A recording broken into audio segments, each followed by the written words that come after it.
Anteroaceh.com, seorang pasien positif COVID-19 hasil rapid test berinisial U36, dinyatakan kabur dari kamar isolasi Rumah Sakit Umum Bahterams Kota Kendari, Sulawesi Tenggara, Sultra, diduga karena takut dan stres.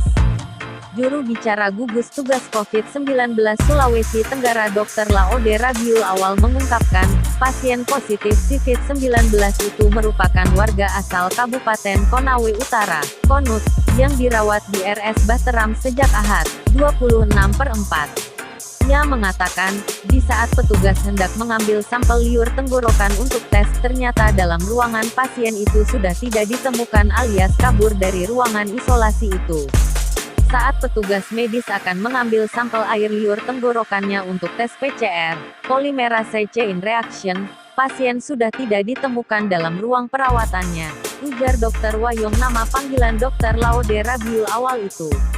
Menurut Dr. Wayong, kaburnya pasien yang diketahui beralamat di Desa Tonggauna Kecamatan Sawah Kabupaten Konawe Utara itu diduga karena takut dan stres.